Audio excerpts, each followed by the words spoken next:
Hello my dear student, myself Nazim Ali. मैं आप सभी का वेलकम करता हूं। आज मैं आप लोगों को सिविल इंजीनियरिंग का सबसे इम्पोर्टेंट सब्जेक्ट यहां डिस्कस करने जा रहा हूं, जिसका नाम है सॉइल मैकेनिक्स।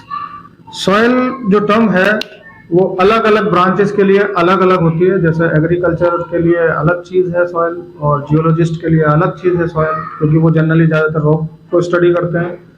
और एज ए सिविल इंजीनियर हमारे लिए सॉइल एक अलग से ही सब्जेक्ट है जिसका नाम है सॉइल मैकेनिक्स। तो हम क्यों यहाँ पे सॉइल मैकेनिक्स की स्टडी करते हैं as a civil engineer?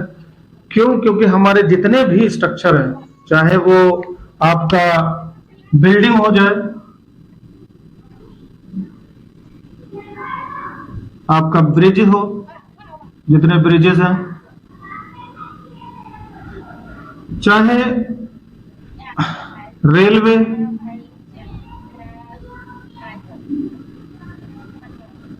Tunnel, dam और आपका रोड पेमेंट,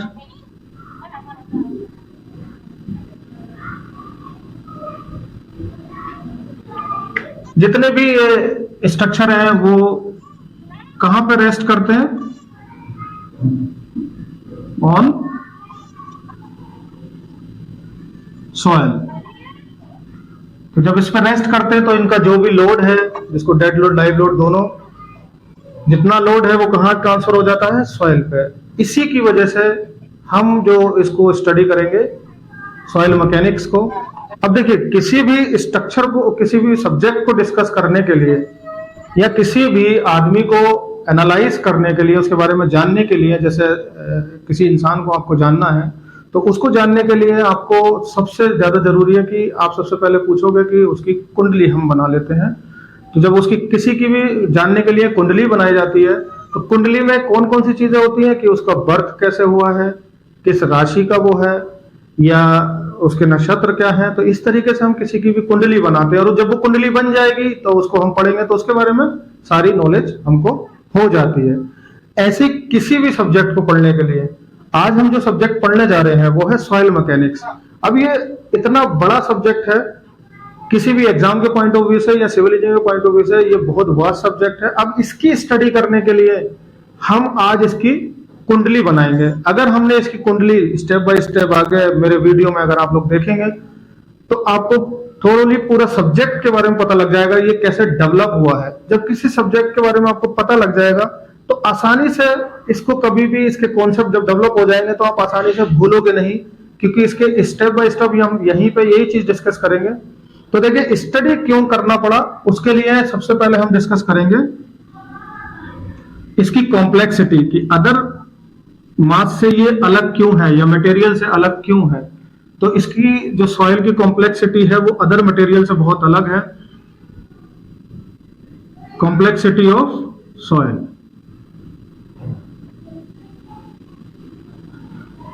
इसको कॉम्प्लेक्स मटेरियल बोला गया है। कॉम्प्लेक्स क्यों है ये? क्योंकि अब इस मटेरियल को, सॉइल को डिस्कस करने के लिए इसका जो बिहेवियर है वो अदर मटेरियल से एकदम डिफरेंट है। यानी इसका बिहेवियर, तो सॉइल का जो बिहेवियर है वो अदर मटेरियल से बिल्कुल डिफरेंट है। दूसरा, इसमें इसकी जो हिस्ट्री है, यानी इसकी जो फॉर्मेशन की हिस्ट्री है या कैसे फॉर्म हुई है, वो अलग अलग लोकेशन की अलग अलग है। और क्योंकि सॉइल पूरे वर्ल्ड में है तो वर्ल्ड का जो एनवायरनमेंट है वो भी अलग अलग है। यानी लोकेशन टू लोकेशन ये दोनों चीजें वेरी करती हैं। तो जब लोकेशन टू लोकेशन वेरी करती है तो सॉइल का जो बिहेवियर है वो भी लोकेशन टू लोकेशन वेरी करेगा। अगर हम ट्रू फील्ड कंडीशन अप्लाई करें तो उसके लिए हमें सैंपल कलेक्ट करना पड़ता है फील्ड से। अब फील्ड से सैंपल कलेक्ट करने के लिए अगर हम फील्ड से सैंपलिंग करेंगे तो जो अनडिस्टर्ब, ये एक वर्ड है अनडिस्टर्ब सैंपल, ये हम सॉइल मैकेनिक्स में पढ़ते हैं। तो जो अनडिस्टर्ब सैंपल है वो ट्रूली अनडिस्टर्ब नहीं होगा, और जो ट्रूली अनडिस्टर्ब नहीं होगा तो इसी वजह से जो ट्रू कंडीशन है फील्ड की, लेबोरेटरी में अगर सैंपल को एनालिसिस करेंगे, अनडिस्टर्ब लेकर आएंगे, तो वो हमारा ट्रू कंडीशंस को रिप्रेजेंट नहीं करेगा, क्योंकि ये सैंपल भी डिस्टर्ब हो जाएगा कलेक्शन में और ट्रांसपोर्टेशन में। ठीक है, तो ये कॉम्प्लेक्सिटी है इस सॉइल की। अब हम बात करते हैं यहाँ पे कि एज ए सब्जेक्ट हम इसको क्यों स्टडी कर रहे हैं और क्यों हम इसकी जो हिस्ट्री क्या है, तो हम यहाँ डिस्कस करते हैं the history of soil mechanics. इसी को हम बोल सकते हैं कि कैसे इसकी कुंडली हम यहाँ पे बनाएंगे। तो हिस्ट्री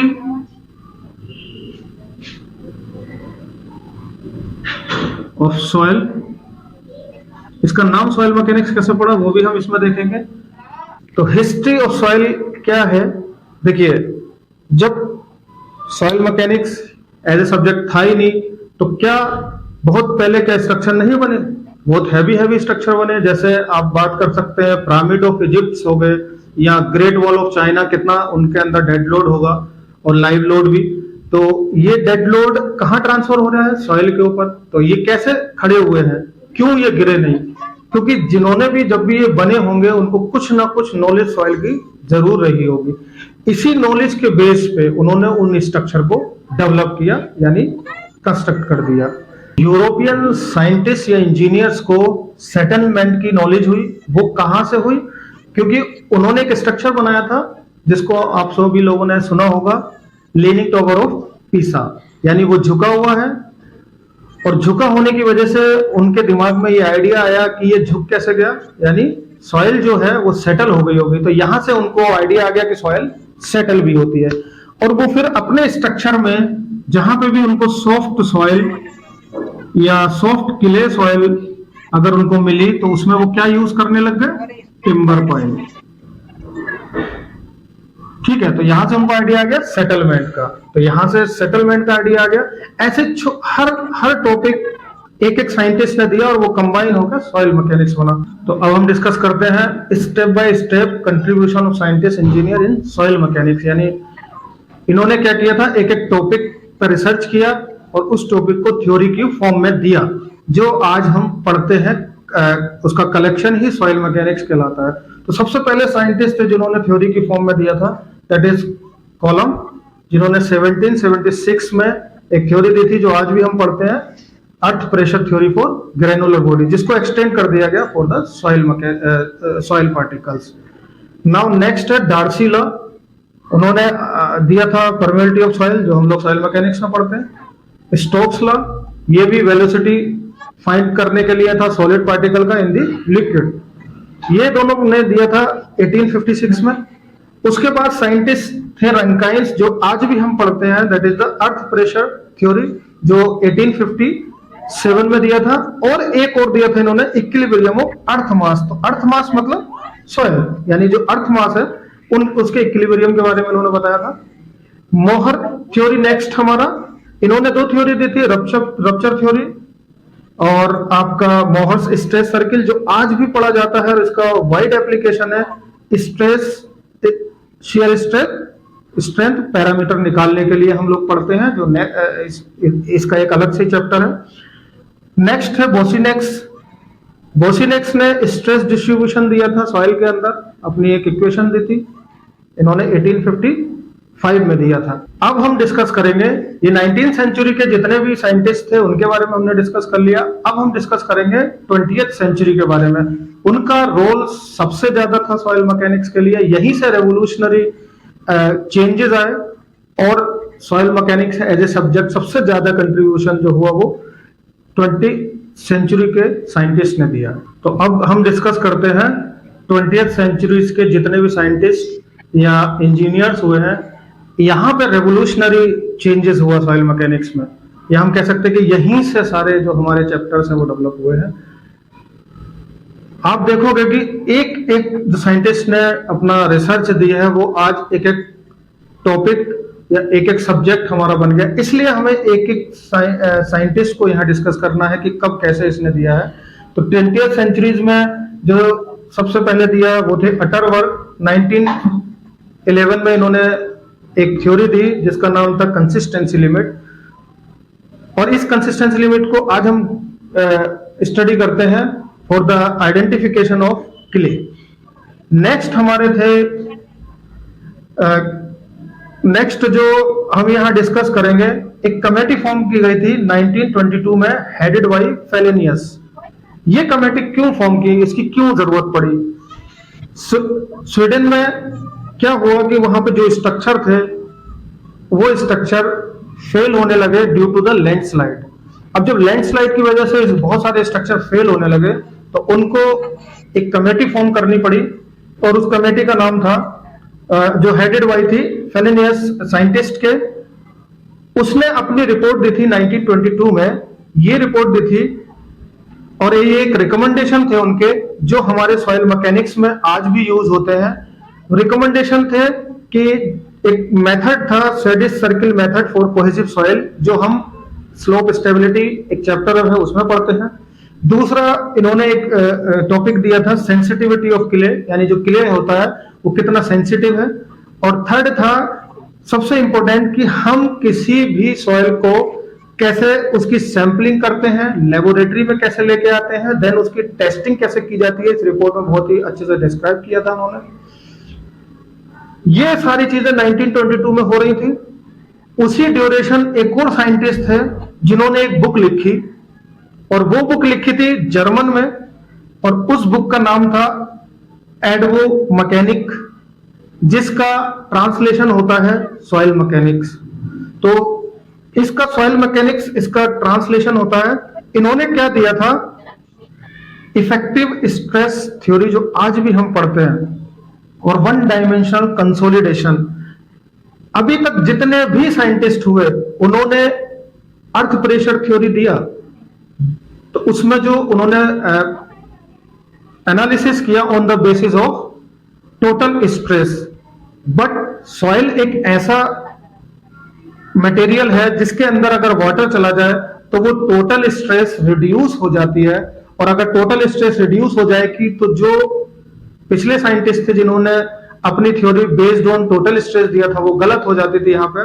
तो यहाँ एक साइंटिस्ट थे जिन्होंने इफेक्टिव स्ट्रेस थ्योरी को इंट्रोड्यूस किया, और उन साइंटिस्ट को ही कहा जाता है father of soil mechanics.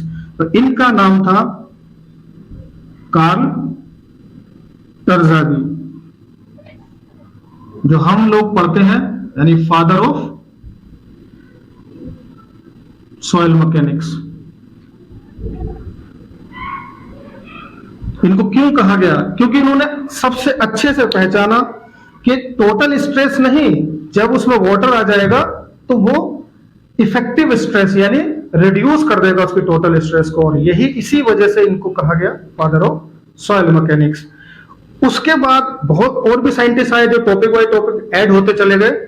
Proctor आए जिन्होंने कॉम्पैक्शन दिया 1933 में, और कासेग्रांडे, टेलर, एस्क्लेम्पटन।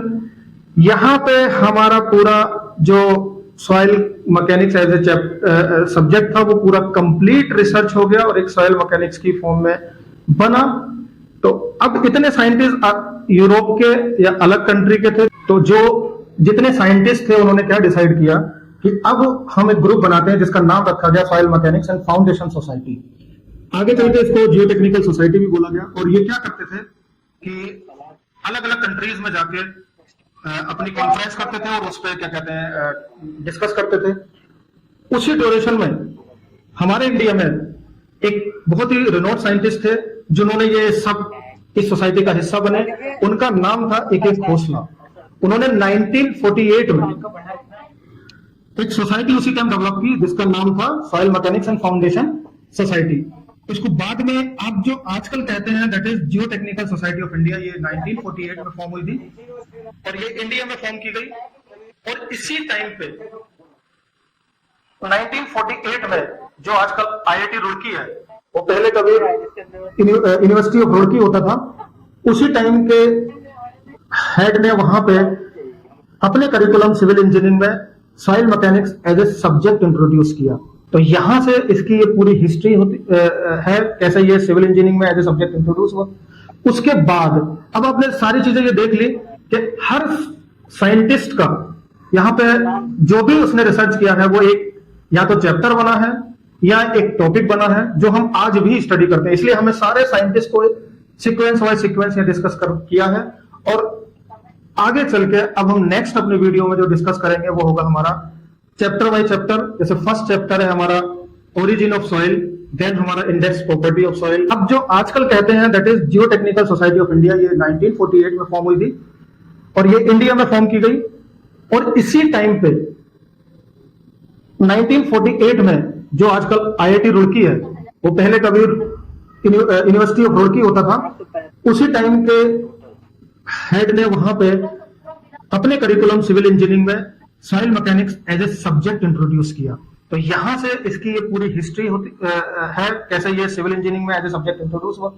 उसके बाद अब आपने सारी चीजें ये देख ली कि हर साइंटिस्ट का यहाँ पे जो भी उसने रिसर्च किया है वो एक या तो चैप्टर बना है या एक टॉपिक बना है जो हम आज भी स्टडी करते हैं। इसलिए हमें सारे साइंटिस्ट को सीक्वेंस वाइज सीक्वेंस ये डिस्कस किया है।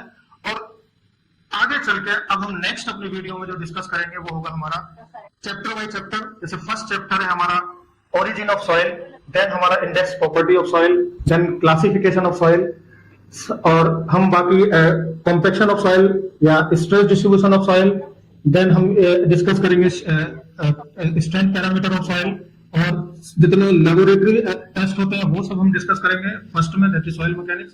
देन हम नेक्स्ट जो सेकंड हमारा सब्जेक्ट होता है उसमें हम डिस्कस करेंगे इसके प्रैक्टिकल एप्लीकेशन फाउंडेशन इंजीनियरिंग में। हमारा जो मेन फोकस होगा वो कॉम्पिटिटिव एग्जाम होगा, जैसे एसएससी जेई हो गया, स्टेट जेई हो गया, स्टेट एई हो गया, इवन आईईएस हो गया।